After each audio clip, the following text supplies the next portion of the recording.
L'UEMOA, l'Union économique et monétaire ouest-africaine. L'UEMOA, 8 pays, un destin commun, un espace économique harmonisé, ouvert et concurrentiel. L'UEMOA, votre guide au cœur de l'Afrique, des grands événements et des grandes mutations sur Africable.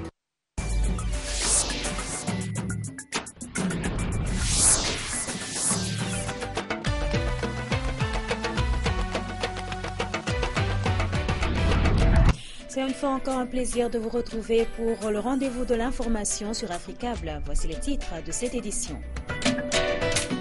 Au Sénégal, le procès de Karim Wade, tant attendu, a ouvert ce jeudi, mais un ajournement sur lundi prochain a été nécessaire pour l'éclaircissement de certains points.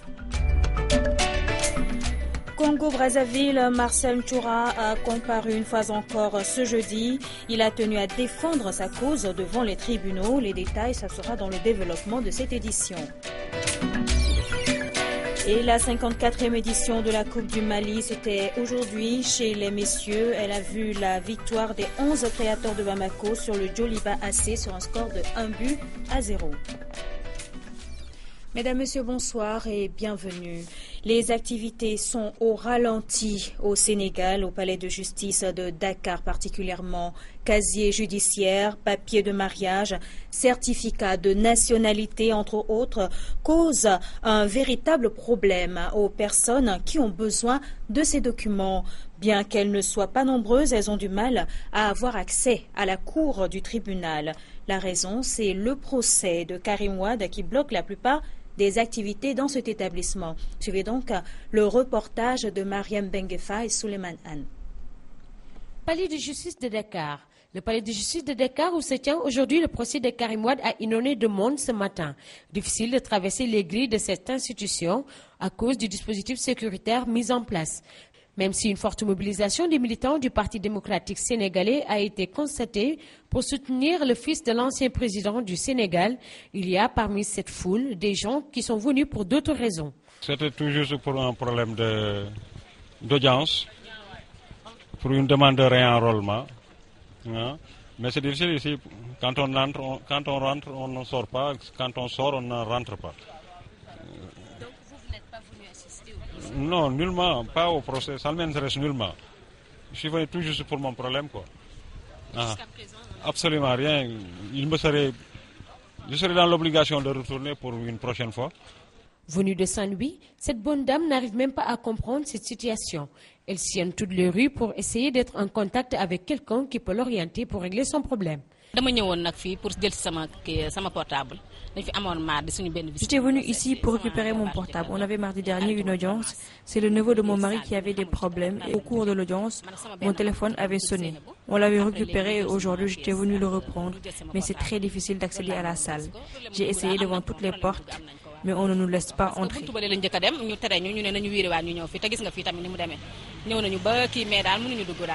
En tout cas, même si le procès de Karim Wade intéresse un bon nombre de citoyens, il faut noter quand même qu'il y a des gens qui sont beaucoup plus préoccupés par autre chose.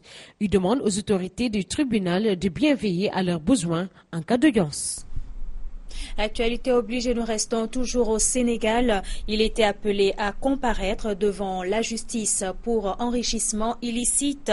L'ancien ministre Karim Wade était devant les tribunaux ce jeudi à Dakar pour l'audience du procès.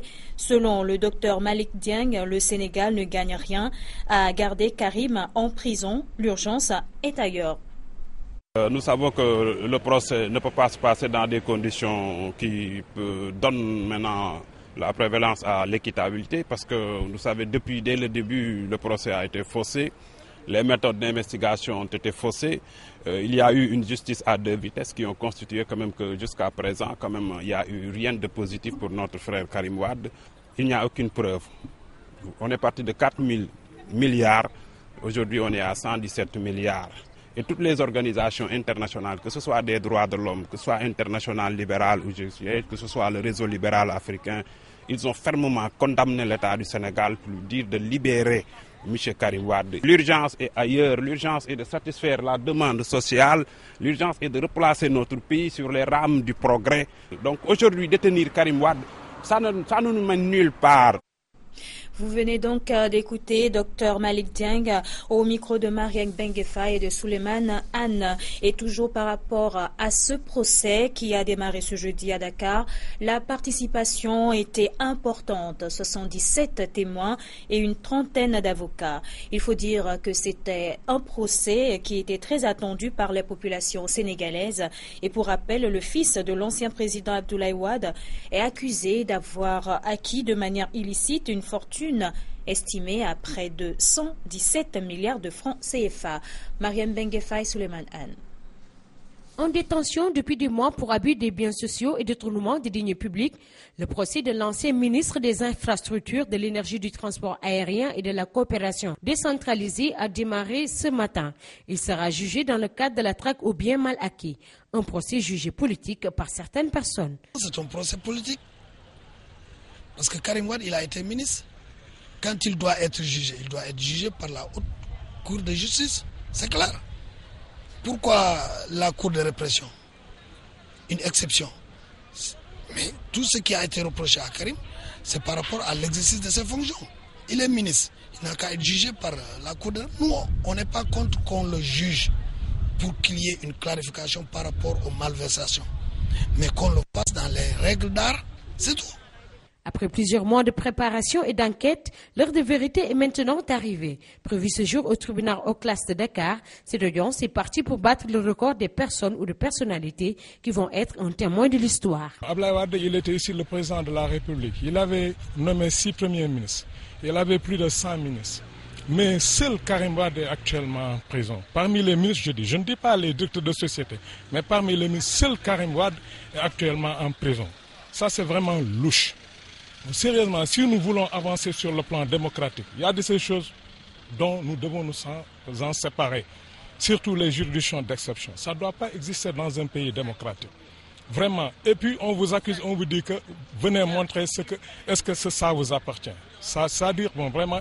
Et puis tu n'as pas les moyens de te défendre. Si le juge tranche, tu n'as pas les moyens de faire des recours. Et sont nombreuses les personnes qui invitent la CREI, la Cour de répression et de l'enrichissement illicite, à ne pas être une commission instituée pour casser l'opposition. Et il fallait s'y attendre. Le procès de Karim Wade a suscité un intérêt général au sein de la population, mais aussi en matière de couverture médiatique. La presse nationale comme internationale est venue en grand nombre pour assister à cette audience. Et aucune caméra n'était autorisée et donc impossible d'avoir accès à la salle d'audience. Mais les journalistes ont pu quand même traiter l'information. Suivez le reportage de Mariam Benguefaye et de Souleymane Anne. Des caméras en haut, parfois même à l'air libre, essayant de capter des images. Une concentration totale sur tout ce qui bouge. Des stand-up pour relater les faits au niveau du palais de justice de Dakar. C'est dans ces conditions difficiles que la presse nationale comme internationale a couvert le procès de Karim Wade. Au niveau du groupe Futur Média, l'organisation a été faite 24 heures avant l'événement et les tâches ont été bien partagées. On était 4 ici au niveau du palais de justice et nous nous sommes répartis les tâches. Et au-delà de ces 4 journalistes qui étaient sur les lieux, nous avons également mis quelqu'un devant la prison de Rebeuss pour veiller au grain, suivre tous les mouvements devant la prison de Rebeuss. Quand est-ce que Karim Wade allait quitter cette maison d'arrêt et de correction? Également d'autres reporters au domicile de l'ancien président Abdoulaye Wade, parce que lui également il est intéressé par ce procès. Son fils est en prison. Et au-delà de ça, nous avions également d'autres reporters qui sont placés dans différentes localités de Dakar, différents points de Dakar. Et on n'a rien raté de ce procès.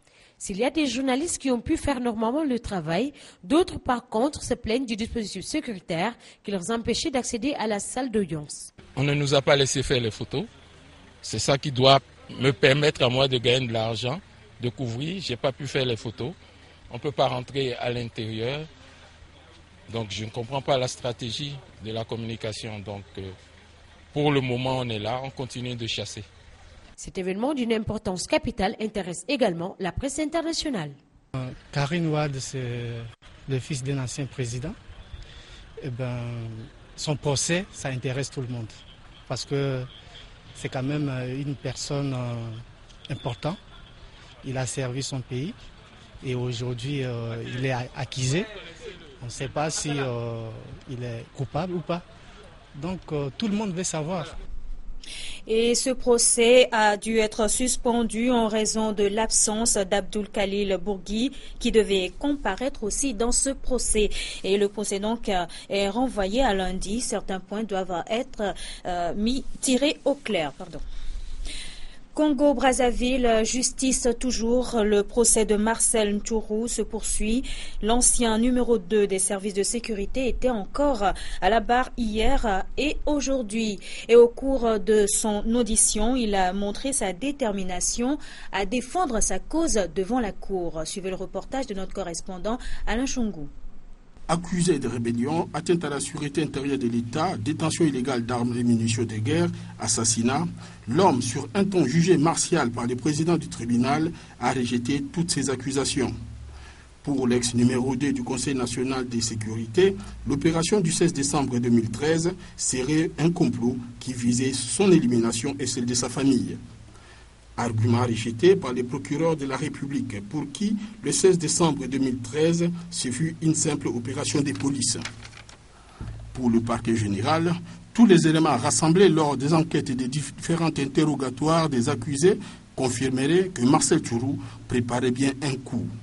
Notamment la présence au domicile de celui-ci le 15 et le 16 décembre 2013 de plus d'une cinquantaine d'individus et d'une importante quantité d'armes de guerre. 3-2-1-0. Il faut dire que l'ex-colonel n'a pas démenti la présence de ces personnes chez lui. Il ne voyait selon lui aucun crime en recevant qui il voulait à sa résidence. L'ex-numéro 2 de CNS a affirmé que le nombre important de ces personnes à son domicile dans la journée du 16 décembre 2013 est lié au bouclage opéré autour de sa résidence. Bouclage qui interdisait les entrées et les sorties dans ce secteur. Au Niger, c'est une nouvelle étape dans la facilitation d'un meilleur accès à Internet pour les populations et les entreprises. Le géant de la téléphonie mobile Airtel Niger vient de s'octroyer la licence 3G pour un montant de 34 milliards de francs CFA et ce pour une période de 15 ans. La cérémonie officielle de remise de chèques a eu lieu ce matin. Suivez donc le reportage de Sarki Aboubakar et de Razak Abaché. 34 milliards de francs CFA, c'est à ce montant qu'Airtel Niger s'offre la licence 3G au Niger. L'octroi de celle-ci par le gouvernement nigérien à Airtel est une étape importante vers le développement des infrastructures de télécommunications et la facilitation d'un meilleur accès à Internet pour les populations et les entreprises. Nous pensons que c'est vrai, il y a la contrepartie financière, mais au-delà de ça, nous voyons toutes les opportunités que ce renouvellement et cet octroi de la licence 3G va apporter pour le Niger et pour notre compagnie. Et donc, nous sommes très heureux, en tout cas c'est tout un bonheur pour nous, de laisser entrevoir la perspective de la vraie 3G au Niger, d'une qualité Internet, d'une vitesse Internet au plus grand nombre, avec notre couverture, avec notre base de données, notre base d'abonnés, qui manifestement fera la différence ici au Niger. Étant déjà le plus grand fournisseur des services Internet à travers l'Afrique, avec une couverture réseau dans 17 pays du continent, la remise du chèque ce jour entre surtout dans le cadre d'un partenariat gagnant-gagnant entre Airtel Niger et le gouvernement nigérien. Qui va effectivement contribuer, n'est-ce pas, à la réalisation du programme de renaissance. Je pense que c'est une transaction, un accord gagnant-gagnant. Mais en tant que ministre des Finances, j'espère qu'il y aura d'autres chèques de ce genre, monsieur le directeur de la RTP. Vous me l'avez soufflé, je l'attends. Et je vous encourage donc à aller de l'avant. Nous avons un niveau d'investissement prévisionnel de 31 milliards de francs CFA prévu par Airtel Niger. Donc, quand on mettra les recettes douanières attendues au titre de dédouanement de TVA de ces équipements qui vont être commandés et le chèque qui vient d'être remis au gouvernement dans le cadre du renouvellement de la licence et de l'acquisition de la 3G, nous nous attendons à une recette budgétaire prévisionnelle, je répète, à une recette budgétaire prévisionnelle de l'ordre de 47 milliards de francs CFA. Ce réseau 3G d'Airtel Niger permettra non seulement d'améliorer la participation sociale, culturelle et commerciale de la population, mais aussi de réduire la fracture numérique avec la communauté régionale et mondiale.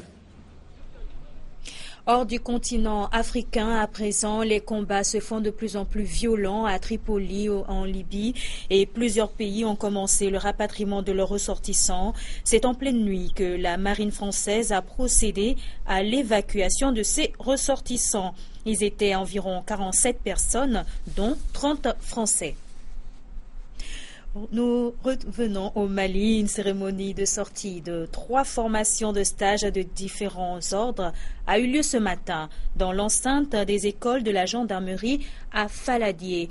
Fin de formation pour la 5e promotion du corps d'état-major, de la formation de la 16e promotion du cours supérieur de la gendarmerie ainsi que la formation de la 27e promotion du stage d'officier de police judiciaire. Plus de détails avec nos reporters Fatoumata Togola et Daouda Doumbia, commentaire Djibrila Maïga.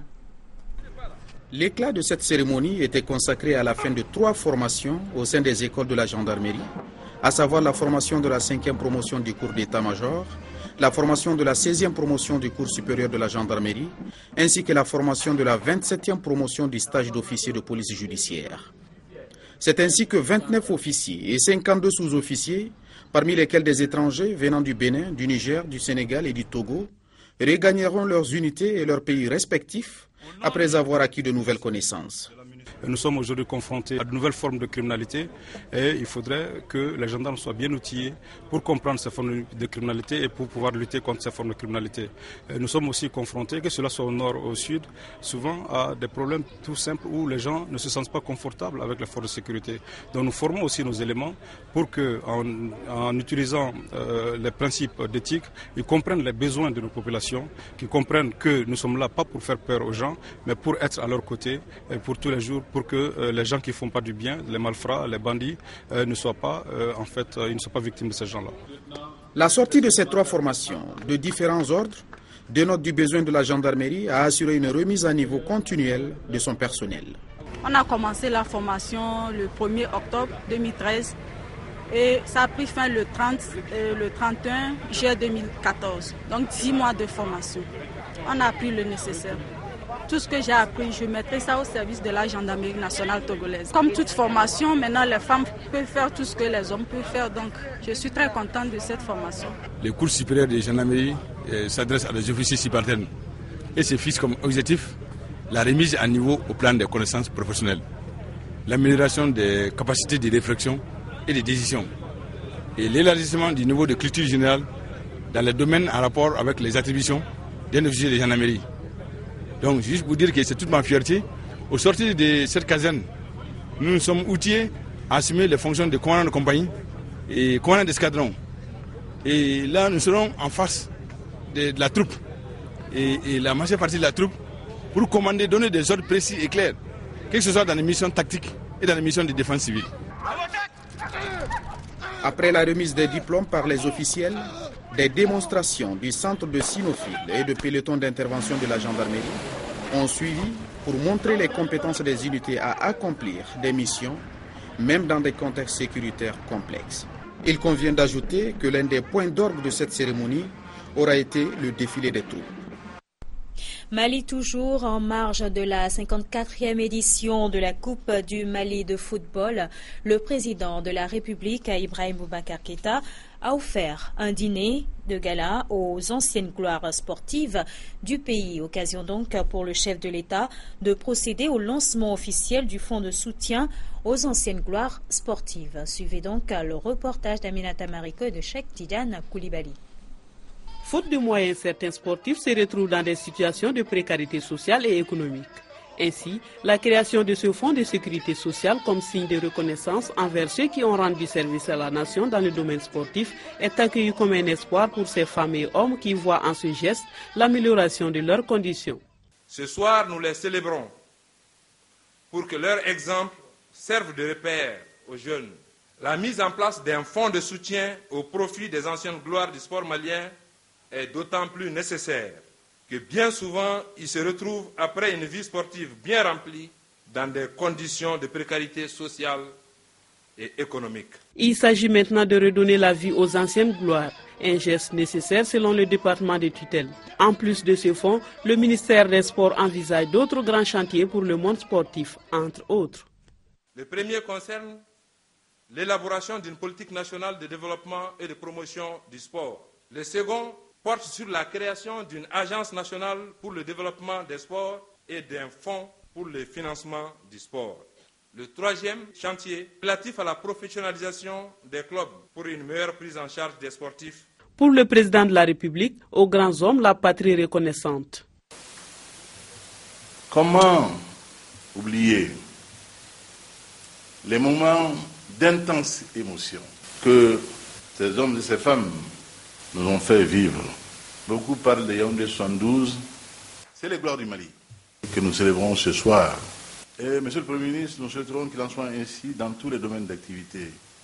Les chercheurs auront leur temps, eux aussi.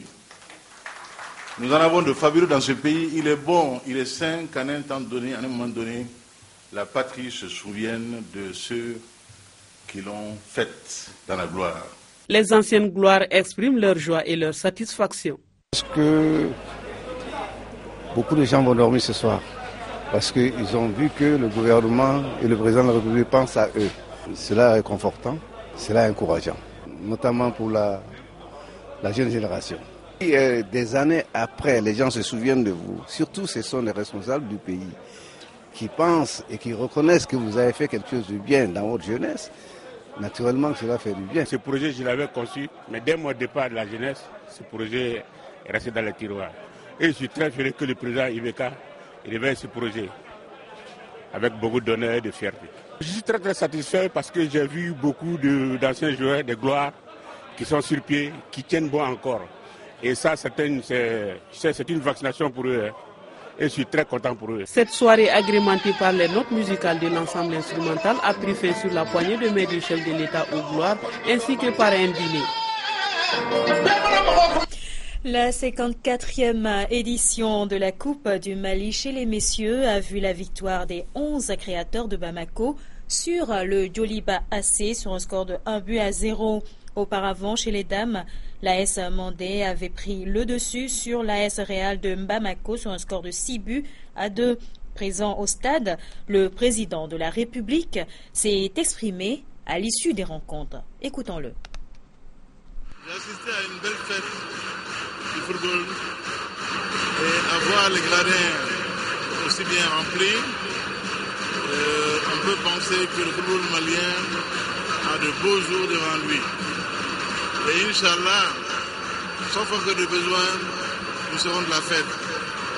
Les 11 créateurs de Nyarila et de Djoliba AC nous ont offert un très bon spectacle. Chacun a apprécié chaque seconde de ce match. Chacune des équipes a donné le meilleur d'elle-même. Je crois que tout cela concourt à l'apaisement dans ce pays. Un peuple confiant en lui-même, une jeunesse dynamique, confiante en son devenir, du nord au sud, de l'est en ouest. Cela est réjouissant. Quand je suis descendu sur la pelouse pour saluer les fédérations, j'ai été particulièrement sensible à la présence de Kidal. Quelle belle appartenance au Mali que celle-là. C'est vous dire donc qu'aujourd'hui, nous avons vécu un après-midi d'allégresse, de joie, qui préfigure ce que nous ambitionnons de faire de ce pays. Fin de cette édition. Merci à vous tous de l'avoir suivi. Très bonne suite de programmes sur Africable Télévision.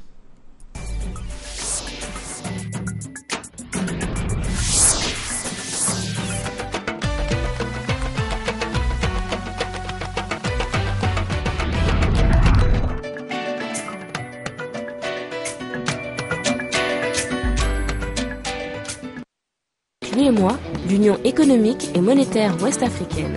L'UEMOA, 8 pays, un destin commun, un espace économique harmonisé, ouvert et concurrentiel. L'UEMOA, votre guide au cœur de l'Afrique, des grands événements et des grandes mutations